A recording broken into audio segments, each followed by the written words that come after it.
Dia cari pembenaran lagi, pembenaran seolah-olah ditezolimi. Maka saya bilang, mendingan akui aja, hadapi sebagai laki-laki.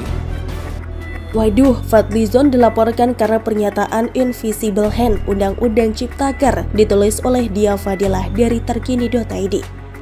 Sebelum kita lanjut, jangan lupa subscribe dan nyalakan loncengnya agar Anda menjadi yang pertama mendapatkan informasi dari jurnal terupdate. Fadlizon, anggota Komisi 1 fraksi Gerindra, dilaporkan oleh politisi Teddy Gusnaidi ke Mahkamah Kehormatan Dewan atau MKD DPR. Cuitan Fadlizon terkait Undang-Undang Cipta Kerja dianggap melanggar kode etik. Hari ini, Senin 29 November 2021, saya selaku warga negara Indonesia telah melakukan pengaduan dugaan pelanggaran kode etik terhadap Fadlizon selaku anggota DPR RI kepada Mahkamah Kehormatan Dewan atau MKD DPR RI dan telah diterima pengaduan tersebut oleh Sekretariat sekitar pukul 11.05 waktu Indonesia Barat. Tutur Teddy kepada wartawan Senin 29 November 2021. Adapun pokok pengaduan ini terkait dengan komentar Fadlizon di akun Twitternya yang tanggal 27 November 2021, yaitu undang-undang ini harusnya dibatalkan karena bertentangan dengan konstitusi dan banyak masalah sejak awal proses. Terlalu banyak invisible hand. Kalau diperbaiki dalam 2 tahun artinya tidak bisa digunakan yang belum diperbaiki. Cuitan tersebut diunggah Fadlizon 26 November 2021 seperti yang dapat dilihat di bawah ini. Melansir detik.com, Teddy mengungkapkan 3 alasan dirinya melaporkan dugaan pelanggaran kode etik. Pertama, salah satu fungsi DPR adalah sebagai pembentuk undang-undang. Teddy mengatakan seharusnya Fadlizon menghormati Undang-Undang Cipta Kerja yang merupakan produk legislasi. Artinya sebagai anggota DPR harusnya Fadlizon itu menghormati Undang-Undang Cipta Kerja sebagai produk hasil dari legislasi di DPR, bukan membuat framing dengan menuding seolah-olah produk Undang-Undang Cipta Kerja hasil legislasi tersebut adalah negatif atau buruk. Seharusnya dia memberikan usul dan saran yang positif di dalam proses pembahasannya di DPR, ujarnya. Bukan hanya itu, Teddy menilai cuitan Fadlizon itu berbahaya, sebab menurutnya Fadlizon menuding proses demokrasi dikotori dengan invisible hand. Ini akan berakibat atau berdampak menimbulkan adanya ketidakpercayaan masyarakat kepada DPR dalam setiap pembuatan undang-undang. Oleh karena itu, saya meminta kepada MKD DPR untuk memanggil Fadlizon guna untuk membuktikan ucapannya tersebut. Siapa orang yang dimaksud invisible hand itu? Ini seolah-olah menuduh pemerintah dan DPR membuat undang-undang titipan terlebih. Ini dapat dikategorikan merendahkan, menghina lembaga DPR RI itu sendiri, ujarnya. Lebih lanjut, Teddy mengatakan berdasarkan keputusan MK, Undang-Undang Cipta Kerja itu tetap masih berlaku sampai proses perbaikan selama 2 tahun.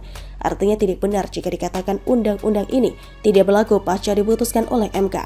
Oleh sebab itu, Teddy mengaku khawatir pernyataan Fadlizon akan memperkeruh keadaan sehingga dapat menimbulkan gejolak di tengah masyarakat.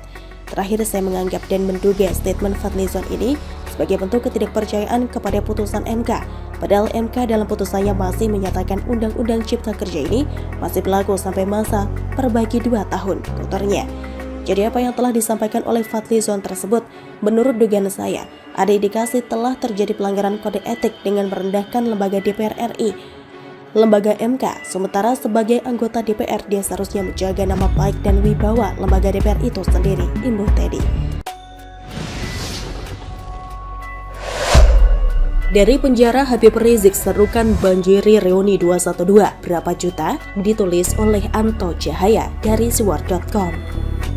Sebelum kita lanjut, jangan lupa subscribe dan nyalakan loncengnya agar Anda menjadi yang pertama mendapatkan informasi dari jurnal terupdate. Seperti yang sudah kita tahu kabarnya, rencana reuni 212 akan digelar pada 2 Desember 2021 dengan alasan spirit perjuangan, entah apa yang hendak diperjuangkan.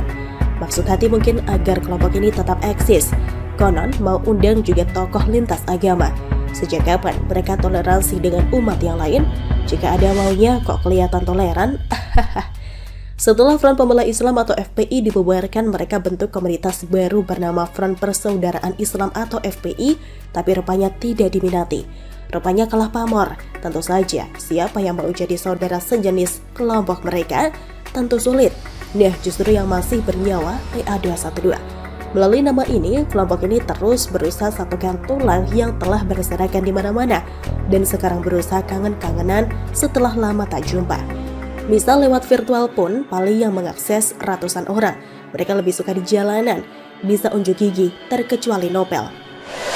Jika pada tahun 2020 mereka gagal karena pandemi masih tinggi, kini 2021 adakan reuni-reuni yang serupa.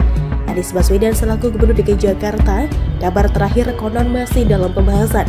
Nampak tidak tegas, Anies yang diketahui publik sekaligus bagian dari kelompok yang ia katakan ekstremis pada tahun 2014 sebab PA212, toh isinya ex-FPI. Nah, yang menarik, ex-imam besarnya yaitu Habib Rizik melalui balik jeruji besi konon menyerukan kepada pengikutnya untuk membanjiri reuni tersebut. Tentunya, ia menyerukan melalui pengacaranya yang rutin jenguk si Habib Rizik di penjara. Seperti yang diberitakan awak media berikut ini, ex-imam besar Front Pembela Islam atau FPI Habib Rizik Syihab menyerukan kepada umat Islam untuk menghadiri dan membanjiri gelaran reuni aksi 212 yang akan digelar pada Kamis 2 Desember 2021 mendatang. Seruan Habib Rizik itu sudah dibenarkan oleh pengacara Habib Rizik Syihab, Ihwan Tuan Kota. Ihwan mengatakan seruan itu diterima saat pihaknya mengunjungi Habib Rizik yang tengah menjalani masa tahanan di Rutan Mabes Polri.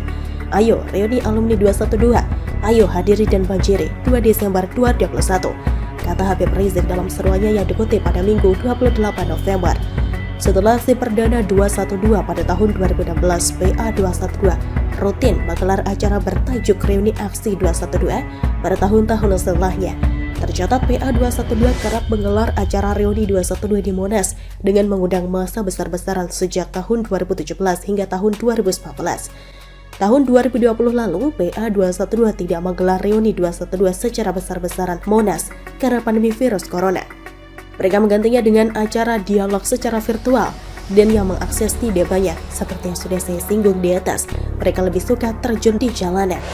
Jika sudah kumpul, maka rasa percaya diri tumbuh. Dari unjuk kekuatan itu, para dalang senang aktor-aktor di lapangan dipandang sukses mempengaruhi para simpatisannya yang konon rata-rata diketahui kemampuan berpikirnya rendah.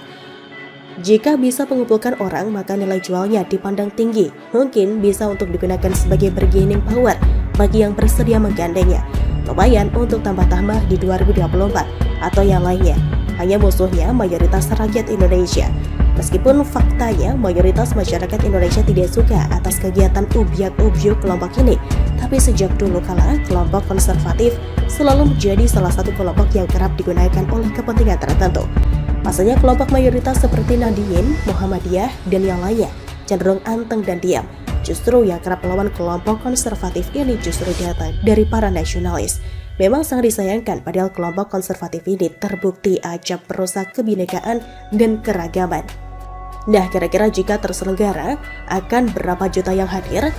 Kiranya ada 3 pintu yang semestinya dilewati oleh PA212 jika benar menggunakan patung kuda bukan Monas.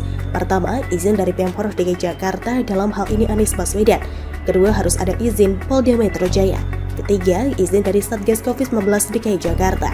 Sedang Pangdam Jaya akan ikut bergerak jika dibutuhkan, mengingat itu menyangkut teritorial wilayahnya.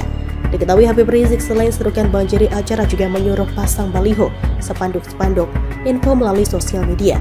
Habib Rizik menyerukan agar umat Islam membuat baliho, spanduk, hingga meme terkait undangan reuni alumni 212. Yang meminta undangan itu bisa disebarluaskan secara masif di mana-mana. Disebar seluas-luasnya agar nama masing-masing masjid atau madrasah atau pesantren atau majelis atau lembaga atau perusahaan atau komunitas dengan lambang dan logo masing-masing, kata Habib Rizik. Bagaimana Pangdam Jaya Majen Mulyo Aji? Ada tantangan dari Habib Rizik. Beranikah Anda menggantikan peran Jenderal Dudung Abdurrahman yang berangus baliho dan spanduk? Demikian salam. Bagaimana menurut Anda? Silahkan tulis pendapat Anda di kolom komentar. Terima kasih sudah menyaksikan channel Jurnal Terupdate.